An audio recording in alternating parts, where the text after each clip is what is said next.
Hello guys, তো আজকে আমি কি নিয়ে কথা বলতে চলেছি তা আশা করি তোমরা থাম্বনেল আর টাইটেল দেখে বুঝে গেছো। তো বেশি বকবক না করে আজকের ভিডিওটা শুরু করা যাক। Let's begin.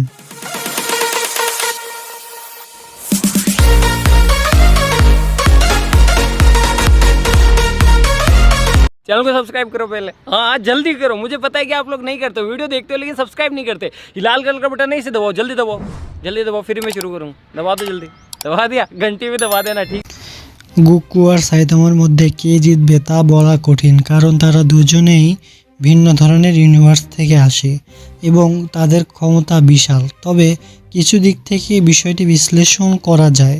গোকু একটি কাল্পনিক চরিত্র যা আকিরা তোরিয়ামা চিত্রিত ড্রাগন বল মাঙ্গা এবং অ্যানিমে সিরিজের প্রধান চরিত্র। গোকু সাইয়ান জাতির একজন সদস্য এবং তার প্রকৃত নাম হলো ক্যাকারট।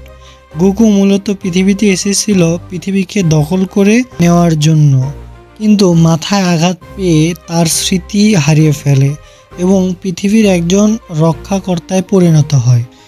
গোকুর পাওয়ার লেভেল সম্বন্ধে বলতে গেলে গোকুর কিছু শক্তিশালী ফর্ম রয়েছে।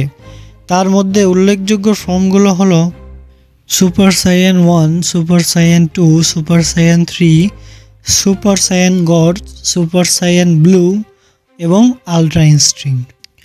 গোকুর এই রূপান্তরগুলো তাকে অন্যতম শক্তিশালী এবং জনপ্রিয় অ্যানিমে চরিত্র হিসেবে প্রতিষ্ঠিত করে। এছাড়া তার ধ্বংসাত্মক আক্রমণের মধ্যে রয়েছে কামেহামেহা। এটি গোকুর সবচেয়ে বিখ্যাত এবং শক্তিশালী ক্লাস্ট আক্রমণ। গোকু তার হাত দিয়ে শক্তি জমা করে এই আক্রমণটি করে। এটি শহর এবং পাহাড় ধ্বংস করার ক্ষমতা রাখে।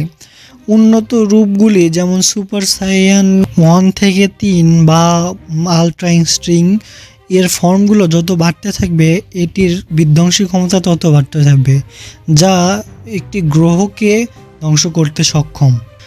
এরপরে রয়েছে কায়োকেন। এই কৌশলটি গোকুর শক্তি এবং গতি সাময়িকভাবে বহুগুণ বাড়িয়ে দেয়। যদিও এটি শরীরের ওপর প্রচণ্ড চাপ ফেলে, গোকুর এ মাধ্যম তার শত্রুদের বিরুদ্ধে প্রভাবশালী আক্রমণ চালাতে পারে, এর ফলে ধ্বংসের মাত্রা বাড়তে পারে। এরপর রয়েছে স্পিরিট বোমা। গোকুর প্রকৃতি এবং জীবজগৎ থেকে শক্তি সংরক্ষণ করে এই আক্রমণটি তৈরি করে। এটি গ্যালাক্সির বিভিন্ন স্থান থেকে শক্তি সংগ্রহ করতে পারে এবং এই শক্তির গোলকটি একটি সম্পূর্ণ গ্রহকে ধ্বংস করতে পারে। এটি গোকুর সবচেয়ে বিধ্বংসী আক্রমণগুলির মধ্যে একটি। এরপরে রয়েছে ড্রাগন ফিস্ট। এটি গোকুর একটি শক্তিশালী শারীরিক আক্রমণ। গোকু একটি ড্রাগন আকারে কি এনার্জি নিয়ে শত্রুর মধ্য দিয়ে আক্রমণ করে। এটি সাধারণত শত্রুর শরীর এবং শক্তিকে সম্পূর্ণভাবে ধ্বংস করে দেয়। Instant transmission. যদিও এটি মূলত একটি পরিবহন ক্ষমতা, তবে গোকুর এই ক্ষমতা দিয়ে দ্রুত আক্রমণ করতে পারে এবং বিপজ্জনক এলাকা থেকে নিজেকে সরিয়ে নিতে পারে। আক্রমণের ধ্বংসমাত্রা বাড়ানোর জন্য এটি কৌশলগতভাবে ব্যবহৃত হয় এবং এটির সর্বোচ্চ গতি লাইটের স্পিডের থেকে অনেক বেশি হয়ে থাকে। Last but not the least, ultra instinct. গোকুর এই রূপান্তর তাকে এমন এক স্তরে নিয়ে যায় যেখানে সে অপ্রতিরোধ্য হয়ে ওঠে। যদিও এটি নিজস্ব কোনো আক্রমণ নয়, তবে গোকুর প্রতিটি আক্রমণ এবং প্রতিরক্ষা এতটাই নিখুঁত হয়ে ওঠে যে শত্রুরা সহজেই ধ্বংস হয়ে যেতে পারে।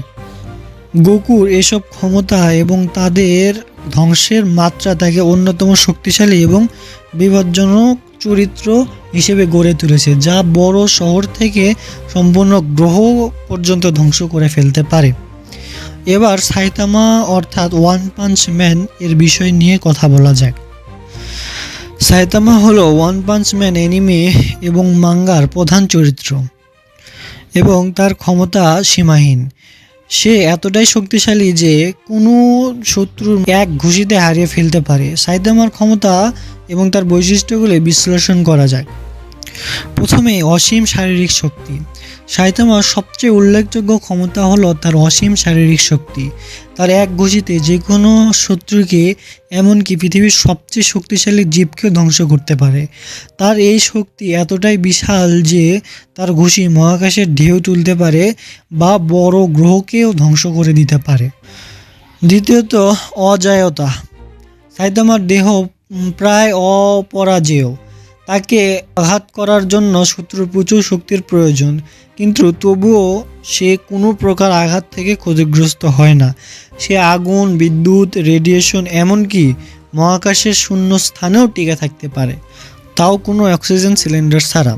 তৃতীয়ত, অসাধারণ গতি এবং প্রতিক্রিয়া ক্ষমতা। সাইতামার গতি এতটাই বেশি যে সে মিলি সেকেন্ডে শত্রুকে আক্রমণ করতে পারে। সে অবিশ্বাস্য গতিতে দৌড়াতে পারে, লাফাতে পারে।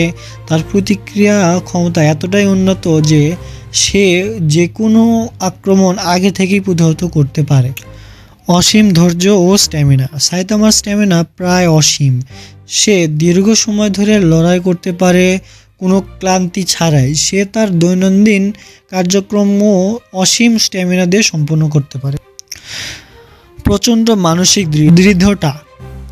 সাইতামা মানসিক দৃঢ়তা এতটাই শক্তিশালী যে সে কোনো প্রকার মানসিক আক্রমণ বা চাপের প্রভাব থেকে রক্ষা পেতে পারে।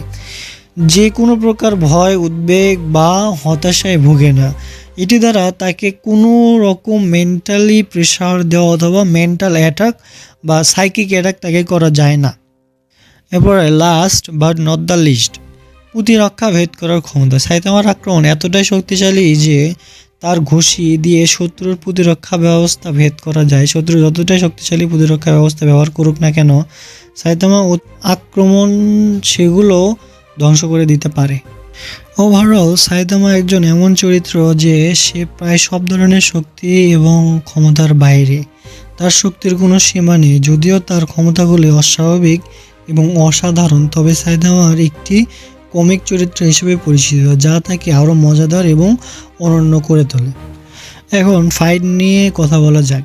গোকু এবং সাইতামার লড়াই হলে শুরুতেই গোকু তার বিভিন্ন ফর্ম ব্যবহার করে শক্তিশালী আক্রমণ চালাবে, যেমন সুপার সাইয়ান ব্লু বা আলট্রা ইনস্টিংক্ট। গোকু তার শক্তি বৃদ্ধি করে সাইতামার সাথে সমানভাবে লড়াই করার চেষ্টা করবে, কিন্তু সাইতামার অসীম শক্তির কারণে সে গোকুর সব আক্রমণ প্রতিহত করতে পারবে। একসময় গোকু কোনো ফর্মেই শক্তি সাইতামার কাছে কাজ করবে না। এরপর হয়তো গোকু নতুন কোনো ফর্ম অ্যাচিভ করবে, কিন্তু ওই ফর্মটাও সাইতামাকে হারাতে পারবে বলে মনে হয় না। যদি গোকু শুরুতে আলট্রা ইনস্টিংক্ট ইউজ করে সাইতামাকে অ্যাটাক করে, তাহলে সাইতামাকে হারানো সম্ভব, আদারওয়াইজ পসিবল না। কারণ সাইতামার সাথে ফাইটে গোকুর চেয়ে সাইতামার পাওয়ার বিল্ড আপ অনেক তাড়াতাড়ি হবে, যা আমরা ওয়ান পাঞ্চ ম্যান মাঙ্গা অর্থাৎ গারো ভার্সেস সাইতামার ফাইটে দেখেই রেখেছি। তো সব কিছু দেখার পর আশা করি বুঝেই গেছো যে কে জিতবে ফাইটটা। এবং দ্য উইনার ইজ, হ্যাঁ তোমরা ঠিকই দেখেছো, উইনার ইজ একটা মশা। যারা বুঝেনি তাদের জন্য কমেন্ট বক্স খোলা রয়েছে। কমেন্ট বক্সের ব্যক্তিদেরকে দায়িত্ব দেওয়া হলো, তোমরা বাইকেদেরকে বুঝিয়ে দাও। তো ততক্ষণের জন্য tata, bye bye, see you. দেখা হচ্ছে নেক্সট ভিডিওতে।